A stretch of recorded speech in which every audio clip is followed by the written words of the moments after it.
Coloquei mal colocado. Você não vai usar, né? Hã? Não vai usar, né? Não vai usar isso daí?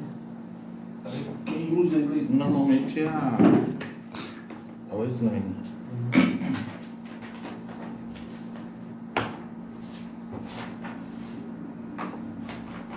Eu trouxe esse vídeo justamente para agora está bem colocado.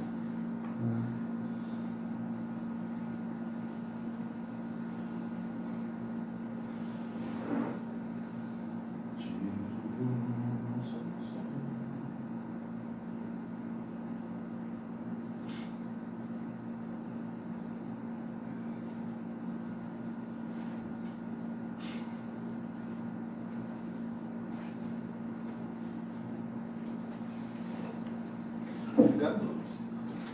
Obrigado.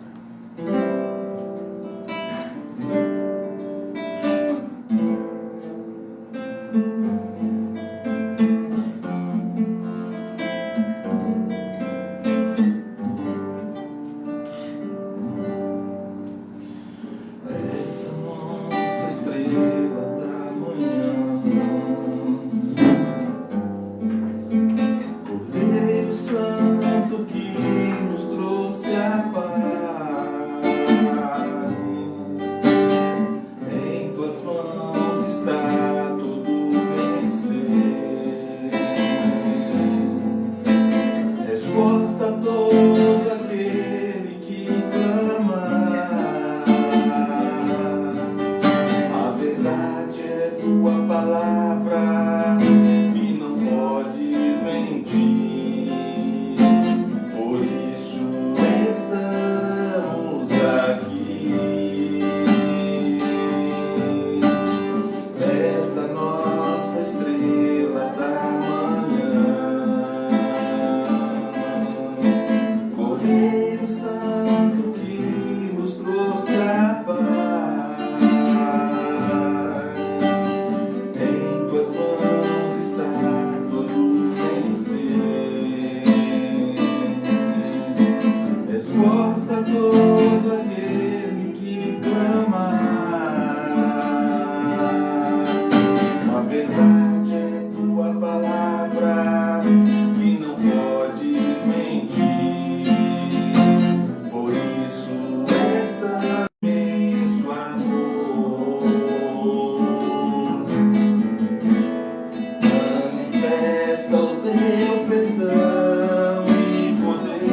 ó meu Deus.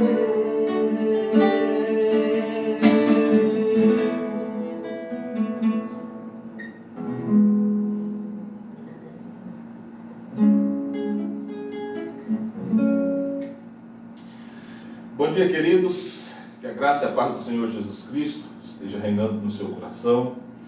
Deus nos concede o privilégio e a oportunidade de estarmos mais uma vez aqui reunidos para estudarmos a palavra do Senhor, para termos um momento juntos adorando ao nosso Deus. Nós vamos dar início à nossa escola dominical desse domingo. Se você ainda não pegou sua Bíblia, pegue a sua Bíblia, chame a família, vamos nos reunir, aproveitar esse dia que é o dia do Senhor, para nos reunirmos e meditarmos na palavra do Senhor. Para nós darmos início à nossa escola dominical desse domingo, eu quero que você abra sua Bíblia no livro dos Salmos, o Salmo de número 24.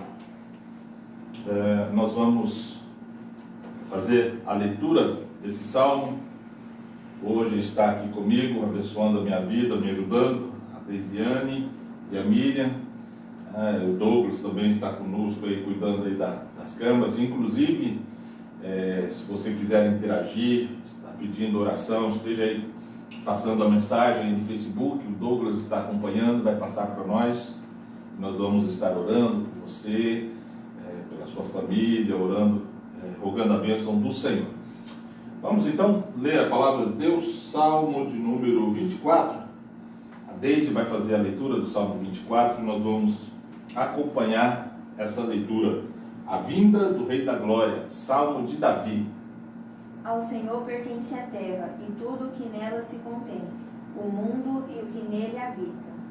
Fundou-a ele sobre os mares e sobre as correntes a estabeleceu. Quem subirá ao monte do Senhor? Quem há de permanecer no seu santo lugar? O que é limpo de mãos e puro de coração, que não entrega sua alma à falsidade, nem jura delosamente. Este obterá do Senhor a bênção e a justiça do Deus da sua salvação. Tal é a geração dos que o buscam, dos que buscam a face do Deus de Jacó. Levantai, ó portas, as vossas cabeças, levantai-vos, ó portais eternos, para que entre o Rei da Glória. Quem é o Rei da Glória? O Senhor, forte e poderoso, o Senhor, poderoso nas batalhas. Levantai, ó portas, as vossas cabeças, levantai-vos, ó portais eternos, para que entre o Rei da Glória. Quem é esse Rei da Glória? O Senhor dos exércitos. Ele é o Rei da Glória. O Senhor dos exércitos, Ele é o Rei da Glória. Essa música, pelo menos parte dessa música que foi escrita pelo rei Davi, ela foi composta quando os filhos de Israel, logo que Davi assumiu o trono de todo Israel, ele vai então em Kiriat Jearim buscar a Arca da Aliança que estava lá, desde que os filhos de Israel tinham perdido a guerra para os filisteus. Naquele episódio que morrem os filhos de Eli, Ofni e Finéias, aí a arca ela fica em Kiriat Jearim. Davi constrói um palácio para ele e ele acha esquisito, estranho, né? A arca não estar ali em Jerusalém. Ele vai buscar essa arca, ele faz uma festa muito grande. E quando ele chega diante de Jerusalém, o povo que estava trazendo a arca cantava: levantai, ó portas, as vossas cabeças, levantai-vos, ó portais eternos, para que entre o Rei da Glória. Os que estavam dentro da cidade, estavam sobre o muro, gritavam ou cantavam: quem é esse Rei da Glória? E Davi e os que estavam do lado de fora diziam: o Senhor forte, o Senhor poderoso nas batalhas, esse é o Rei da Glória. Foi um dia muito festivo em Jerusalém. E nós vamos louvar a esse Rei, o Rei da Glória, cantando alguns cânticos espirituais.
Jesus Cristo, o Senhor, o leão de Judá, é o nosso Deus. Não tem nada melhor do que estar na presença de Deus, viver na presença de Deus, usufruir da presença de Deus.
Nada melhor do que estar na presença do Senhor Jesus.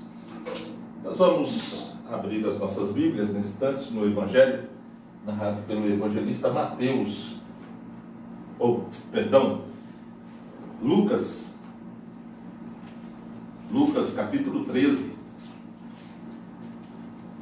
Nós vamos fazer a leitura do versículo 1 até o versículo 9.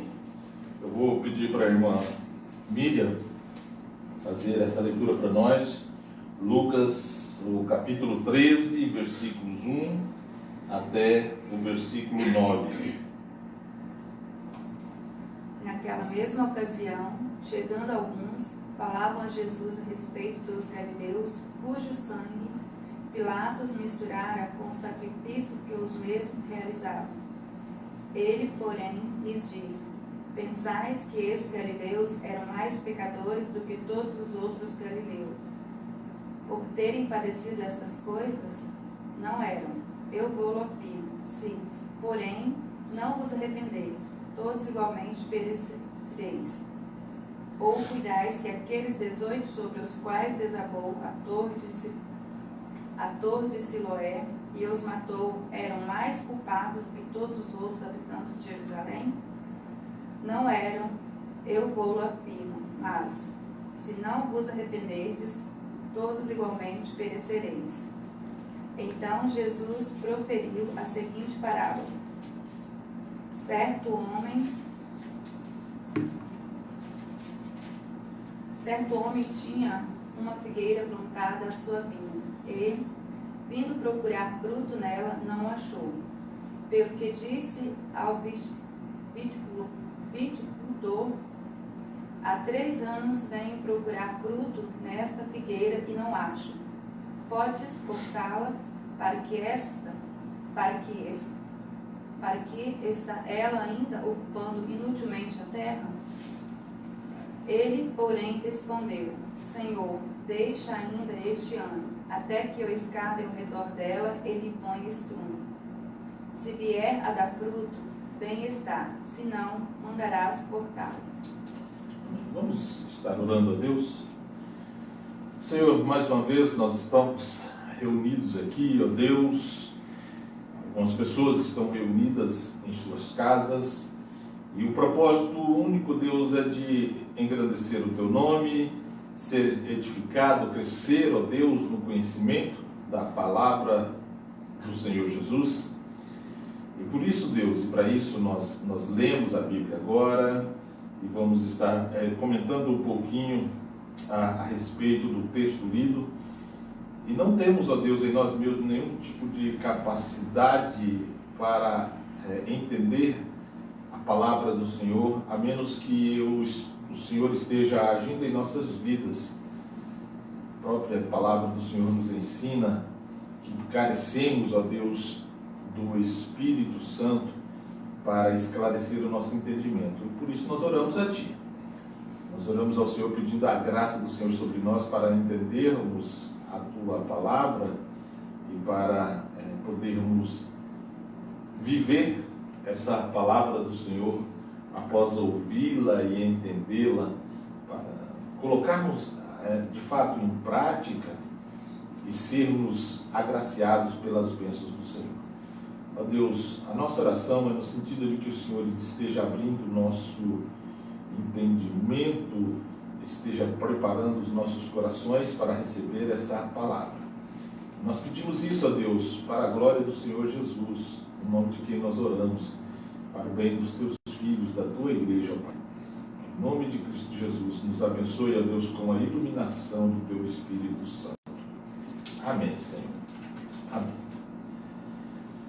Irmãos, Lucas, no capítulo 13, dos versículos 1 a 9, está inserido dentro de um contexto que Jesus ele está indo para Jerusalém, está a caminho de Jerusalém, e enquanto ele está a caminho de Jerusalém, o parágrafo anterior, ele fala a respeito do sinal, ou os sinais dos fim dos tempos. E Jesus, falando sobre isso, ele diz que para a multidão, né, ele repreende a multidão, porque a multidão podia interpretar os tempos, quando viria chuva ou quando viria o calor.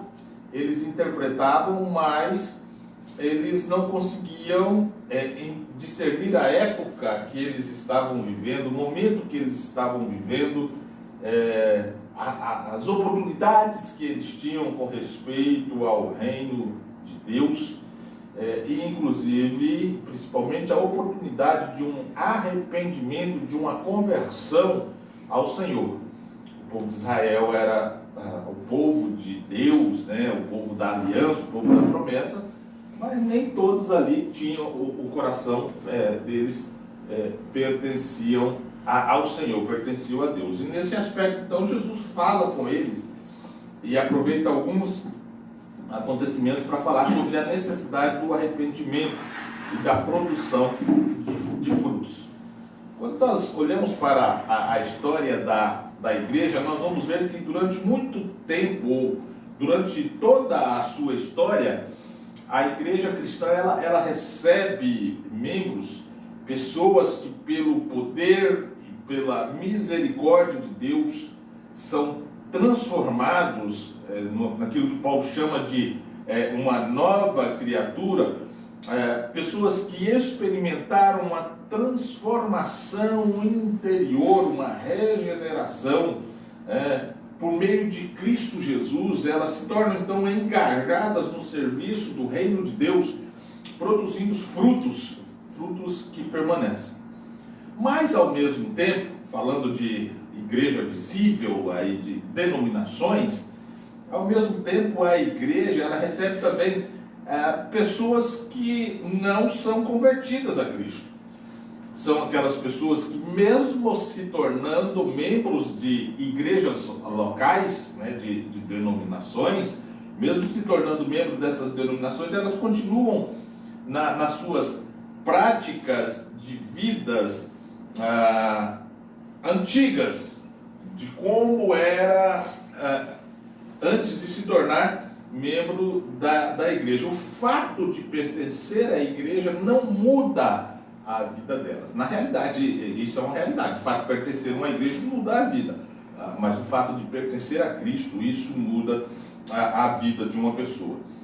Dentro desse contexto, então, o Senhor ele vai comentar para os filhos de Israel, falando para uma nação.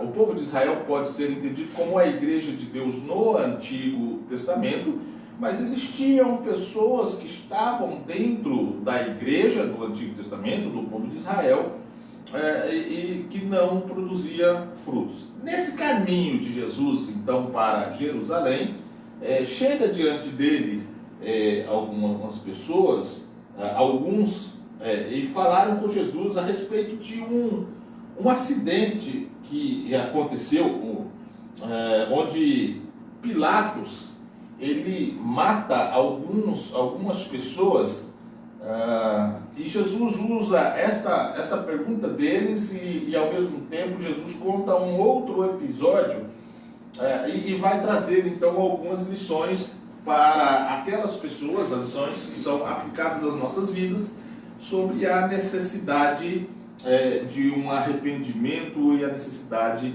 de produzir frutos. Quais são as lições que nós tiramos desse texto que nós lemos de Lucas, capítulo 13, dos versículos 1 até o versículo 9? A primeira lição que nós tiramos está dos versículos 1 até o versículo 5. A ausência de tragédia na nossa vida não dispensa a necessidade de arrependimento. A ausência de tragédia na nossa vida não dispensa a necessidade de arrependimento. Pilatos, ele tinha matado algumas pessoas, alguns galileus. Existia uma tensão muito grande, uma tensão política muito grande entre os romanos e os judeus. E alguns teólogos falam que Pilatos pegou o dinheiro do templo para construir um aqueduto, e algumas pessoas se revoltaram com isso, fizeram algumas manifestações, e Pilatos então pega alguns soldados romanos, coloca no meio dessa multidão, e daí ele mata algumas pessoas para sufocar essa revolta, e muitas pessoas inocentes, elas morreram.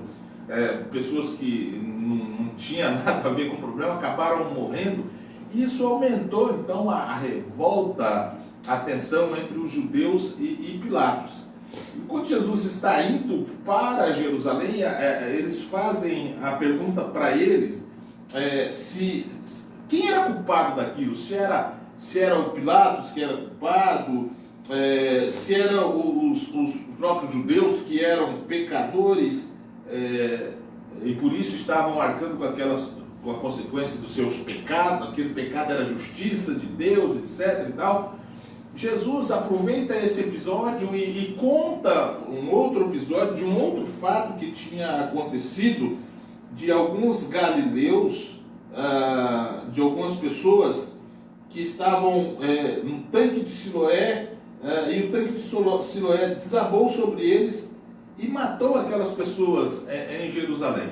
Jesus, na realidade, qualquer resposta que Jesus... Se Jesus falasse que a culpa não era de Pilatos, ele atrairia a revolta dos judeus. Se Jesus falasse que a culpa era de Pilatos, ele estava indo para Jerusalém e isso teria consequências políticas, porque quando ele chegasse na cidade, a notícia já teria chegado lá. Jesus, então, ele aproveita essa notícia que ele recebera da morte dos galileus e relata, então, o episódio do tanque de Siloé e apresenta um ensino claro sobre a necessidade do arrependimento para todos.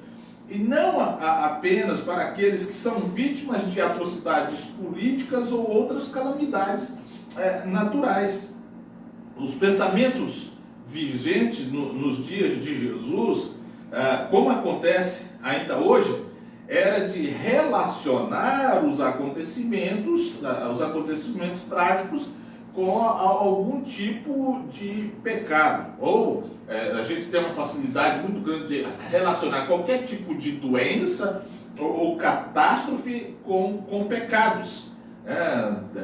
Tem um episódio de um cego que chega diante de Jesus e as pessoas perguntam: Senhor, foi ele ou foi os seus pais que pecaram para que ele nascesse com essa cegueira? E Jesus responde: olha, nem ele nem os seus pais.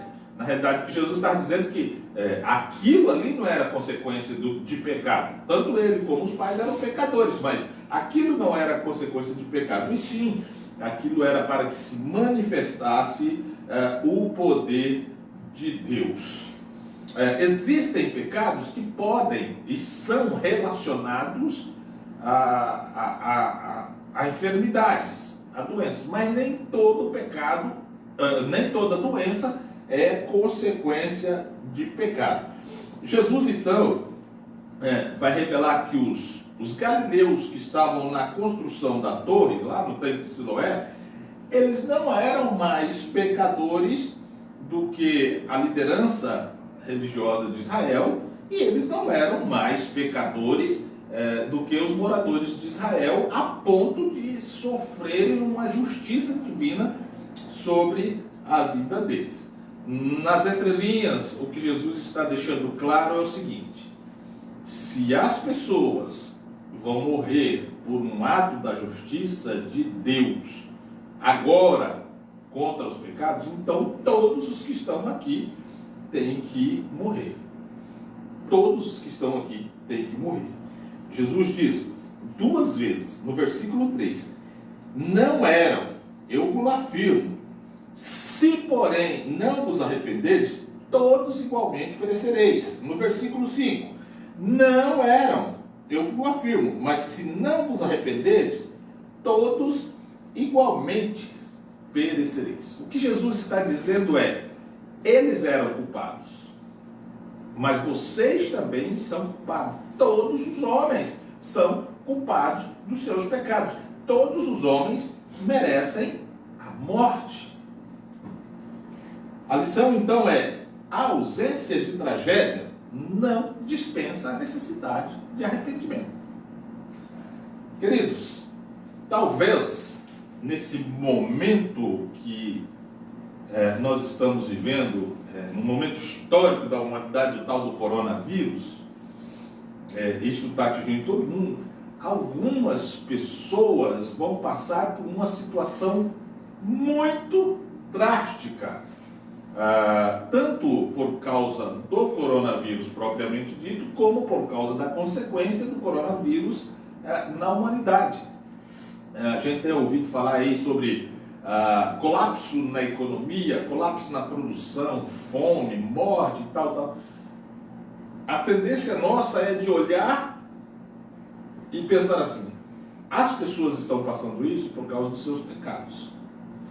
Mas isso não atingiu a nós. Por exemplo, nós aqui, numa cidade como Alvorada do Oeste, nós ainda não chegamos ao extremo de passarmos fome e tal. O índice de contaminado é baixíssimo e tudo mais. Então a gente pode ter a tendência de olhar e pensar assim: Isso está acontecendo lá em São Paulo, lá em Nova York, porque são cidades extremamente pecaminosas. O que Jesus mostra aqui é que todos necessitam de arrependimento. A ausência de tragédia não dispensa a necessidade de arrependimento. Uma segunda lição que nós podemos aprender está dos versículos 6 até o versículo 9, quando Jesus conta a parábola da figueira estéril. Um homem tinha uma figueira, uma árvore, plantada na sua vinha. E ele veio então na vinha, onde estava aquela árvore plantada, procurar frutos e não achou. E ele disse então para o responsável ali por cuidar daquele pomar, daquelas plantas: há 3 anos eu venho procurar frutos nessa figueira e não acho. Podes cortá-la? Porque ela está ocupando inutilmente a terra. Segundo o contexto da época, lá no livro de Levíticos fala sobre isso.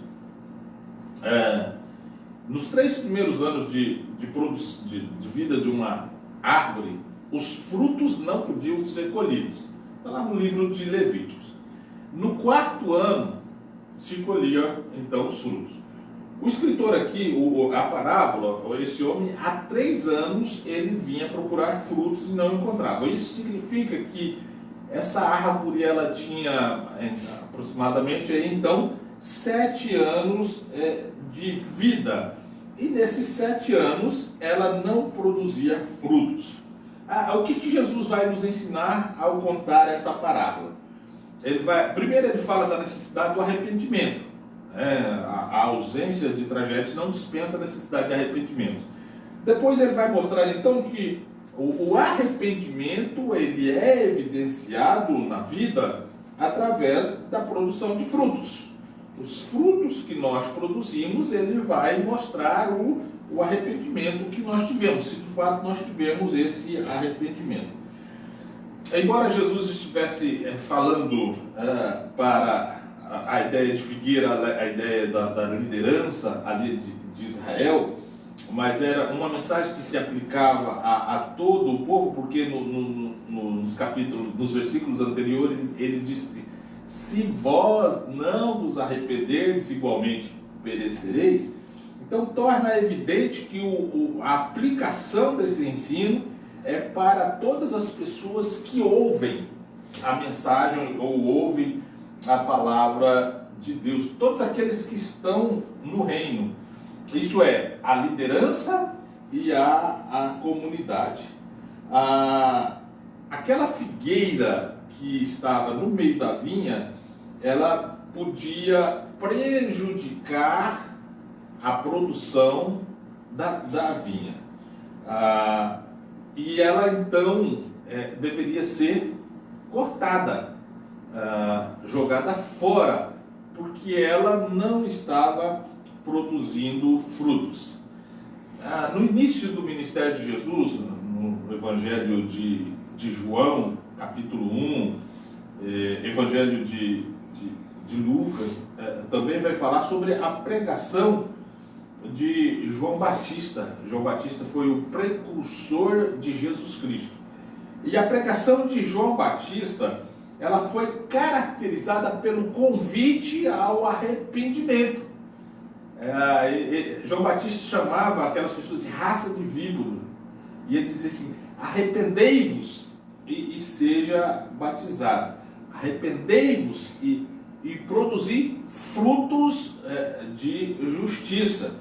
Então, a mensagem de João Batista era um convite ao arrependimento e à produção de frutos. Aqueles que se apresentavam para receber o batismo, eles precisavam se arrepender, e esse arrependimento ele seria demonstrado no dia a dia pelos frutos que seriam produzidos, ou seja, pela mudança de vida.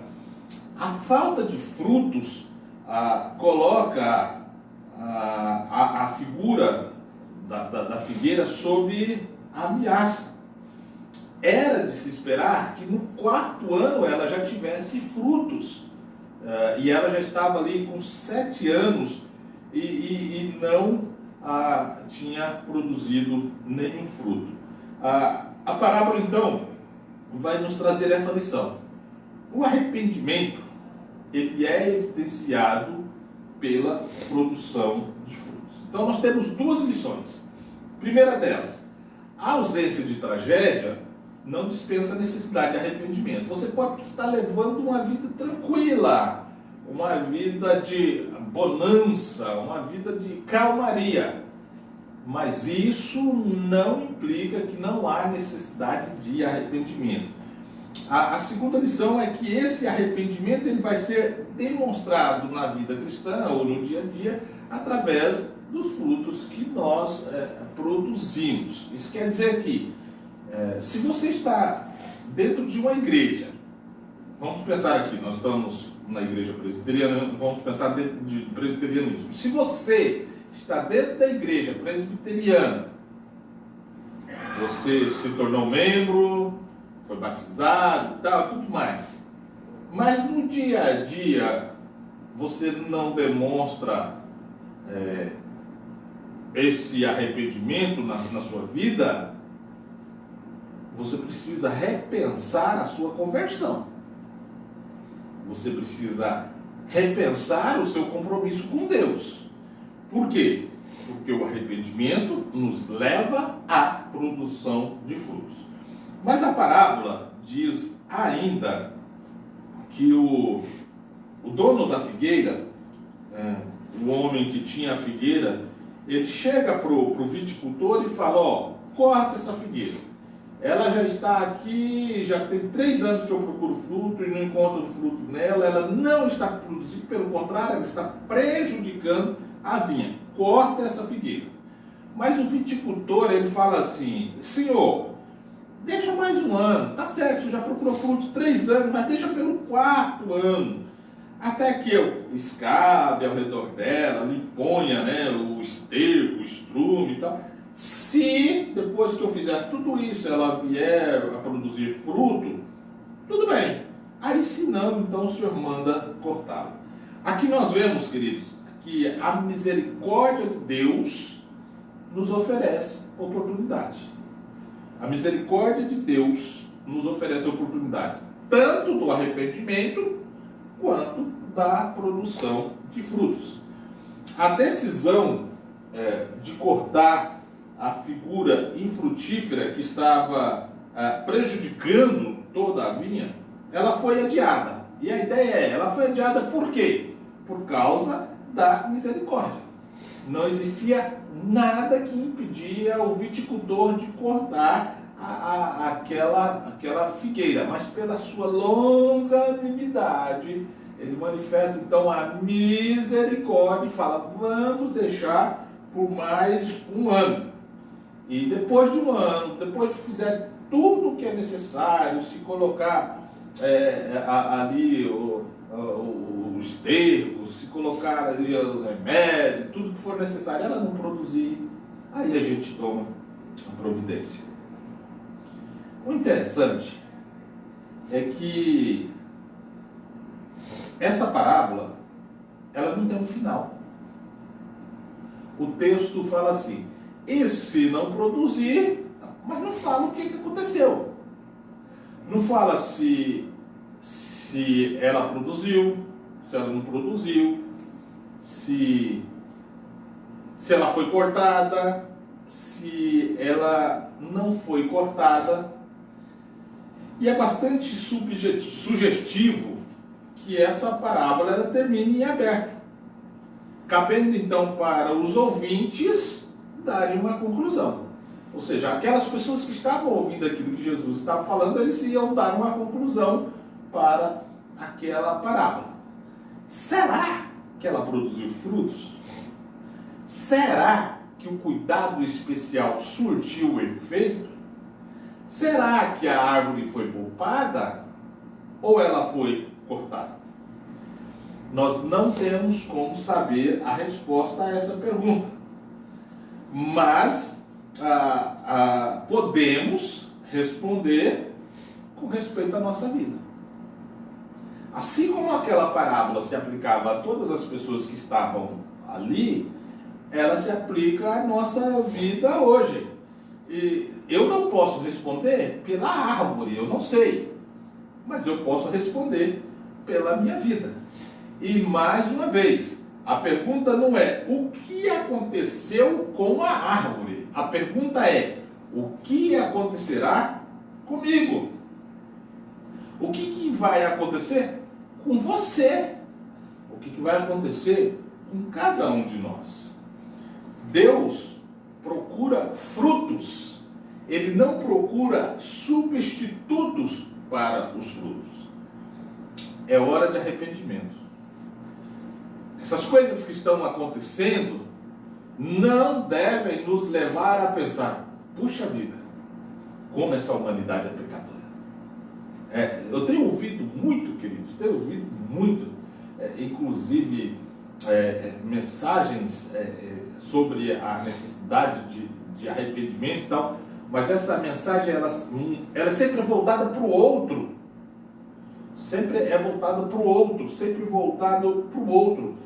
É hora de arrependimento, mas da próxima vez que você ficar sabendo de uma tragédia, da próxima vez que você ficar sabendo de uma catástrofe, da próxima vez que você ficar sabendo que alguém morreu, coronavírus matou 200 pessoas num dia, não pergunte: será que isso foi justiça de Deus sobre aquela vida? Mas pergunte: eu estou só ocupando espaço nesse mundo, ou eu estou produzindo frutos para a glória de Deus?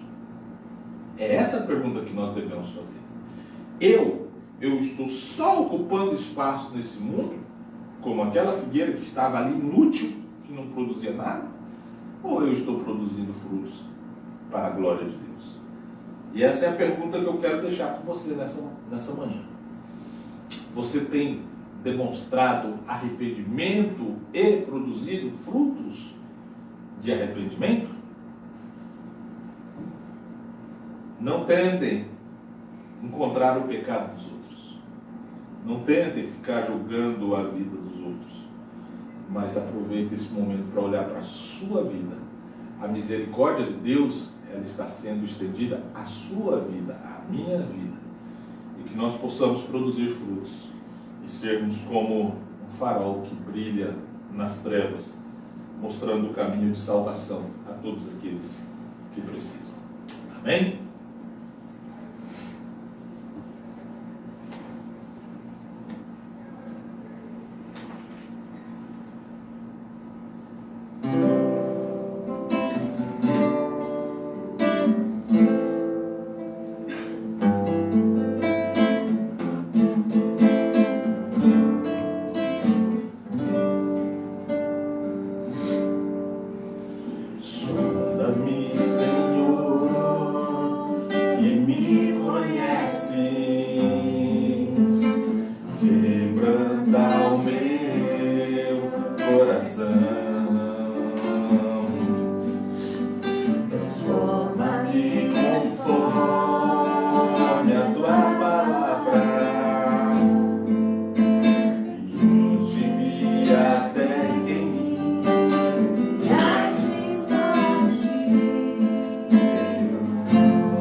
e a minha vida usa-me, Senhor,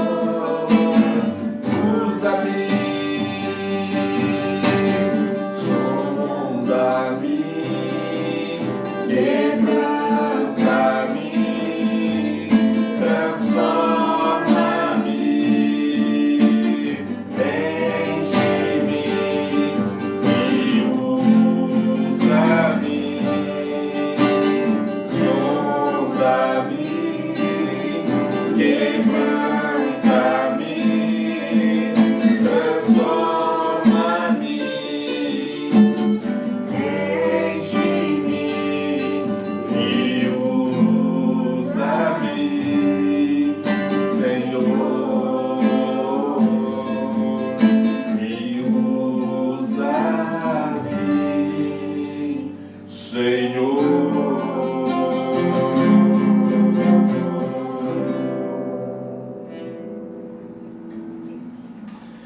Bom, queridos, nós estamos chegando ao final da nossa escola dominical. Nós vamos estar orando, encerrando a nossa escola neste domingo. Eu tenho um aviso a passar para os irmãos, todos os membros da Igreja Presbiteriana de Alvorada do Oeste. Embora nós não estejamos nos reunindo no templo, o nosso projeto da escola dominical ele continua. O nosso projeto é o projeto Rota 66. O que é o projeto Rota 66? Nós temos como propósito esse ano fazer a leitura de toda a Bíblia, Gênesis a Apocalipse, e isso toda a igreja. Ok? Nós temos um projeto de leitura anual da Bíblia. Um outro projeto é de memorização de versículos bíblicos, um versículo por semana. E a terceira meta dentro do projeto Rota 66, a primeira meta, leitura da Bíblia, a segunda meta, memorização de um versículo bíblico, e a terceira meta é a transcrição da Bíblia toda, de Gênesis a Apocalipse, manualmente. Então nós já iniciamos a leitura anual da Bíblia. Se algum irmão, eu coloquei no grupo da igreja a tabela lá de leitura da Bíblia. Se algum irmão quiser impressa, eu já tenho impressa, já fiz aqui, eu posso levar na sua casa. Então, vá lá no grupo da igreja e coloca: pastor, eu estou querendo a tabelinha lá de leitura anual da Bíblia. Eu vou lá na sua casa e levo para você. Segundo, memorização de versículos. Essa memorização de versículos estava sendo apresentada na escola dominical. Como nós não estamos reunindo presencialmente, eu vou pedir então aos professores, porque já tem algum tempo que nós não estamos memorizando versículos, que os professores da escola dominical passem os versículos para os seus alunos toda semana, para que esses alunos estejam memorizando os versículos bíblicos, para a gente atingir a nossa meta do projeto Rota 66. A terceira meta é a transcrição da Bíblia. Nós ainda não começamos. Eu já preparei toda a folha para a transcrição da Bíblia. Também, vá lá no grupo da igreja e fala: pastor, traga aqui em casa o papel, e eu já vou levar o papel para você escrever os versículos e falar para você qual é o texto que você vai transcrever. Então, nós queremos até no dia da Bíblia ter a Bíblia toda transcrita manualmente, e depois nós vamos encadernar essa Bíblia e vai ser a Bíblia da Igreja Presbiteriana de Alvorada transcrita manualmente. A minha família ficou responsável pelo Evangelho de Mateus. Então, a minha família, minha esposa já começou essa semana e já transcreveu, já está em Mateus capítulo 13. Ela pegou por conta lá, porque ela tem esse hábito de transcrever a Bíblia, e ela falou: amor, vou começar outro texto. Eu falei: então vamos para o Rota 66. Ela já está no capítulo 13. Essa semana ela começou e já escreveu 13 capítulos. Aproveitando aí a quarentena, vamos transcrever a Bíblia. Vá lá no grupo da igreja e coloca lá que eu vou na sua casa e levo. Segundo aviso, eu não tenho visitado os irmãos, até porque nós conversamos com alguns presbíteros, os presbíteros falaram: pastor, segura a ponta um pouquinho, por causa da situação e tal. Os presbíteros também não estão visitando, e a gente percebe no nosso contexto de Alvorada do Oeste que os irmãos que mais precisam de visita são os irmãos idosos. O pastor está um pouquinho de dificuldade nessa situação aí. Os irmãos que mais precisam de visita são os idosos, e principalmente aquilo que o pessoal da saúde tem falado para não procurar. Mas, irmãos, sempre que algum irmão tiver alguma necessidade, entre em contato comigo, tá? Eu estou à disposição da igreja, estou aqui no templo, trabalhando aqui no templo, lá em casa, mas eu estou à disposição da igreja. Qualquer coisa, entre em contato comigo. Nós estamos à disposição dos irmãos. Se precisarem vir aqui para conversarmos, eu estou à disposição dos irmãos. Eu espero que o mais rápido possível eu já possa ir na casa dos irmãos para a gente orar juntos e estarmos em comunhão uns com os outros, ok? Hoje à noite, às 18h30, nós estaremos aqui novamente. Vai estar ministrando a palavra do Senhor para nós hoje à noite pastor William, pastor da Igreja Presbiteriana em São Miguel do Guaporé, vai estar ministrando a palavra do Senhor para nós hoje à noite. Então você está convidado para às 18h30 estar participando conosco do culto de adoração ao Senhor nosso Deus. Nós vamos orar ao Senhor e com esta oração nós vamos encerrar então a nossa escola dominical. Deus, obrigado por esse momento que nós passamos, estamos juntos aqui, Senhor, e temos a oportunidade de falar da palavra do Senhor.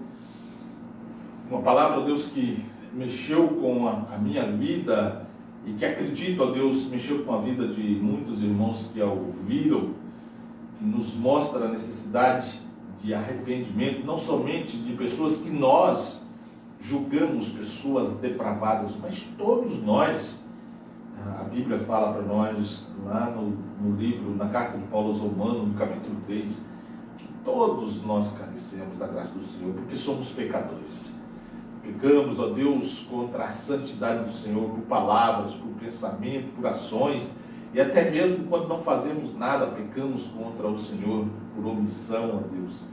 Tenha misericórdia de nós, ó Deus, olhe para as nossas vidas, ó Pai, limpe os nossos corações, nos dê maturidade espiritual para que possamos, ó Deus, produzir frutos que demonstrem o verdadeiro arrependimento, a verdadeira transformação de vida que temos em Cristo Jesus. Ó Deus, nós queremos pedir ao Senhor que nesta manhã, ó Deus, esteja impactando o coração daqueles que ainda não entregaram suas vidas a Ti, ó Pai, que ainda não receberam o Senhor Jesus como Salvador de suas vidas.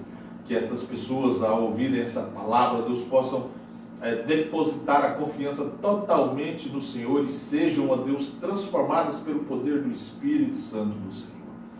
Ó Deus, nós não podemos deixar de rogar a Tua misericórdia, Senhor, sobre o mundo que estamos vivendo, ó Deus, o planeta que estamos vivendo e a situação desse planeta, ó Deus. Ó Deus, que esse vírus possa ser controlado o mais rápido possível, Senhor, e as pessoas possam voltar às suas atividades normalmente, ó Pai, em nome de Cristo Jesus.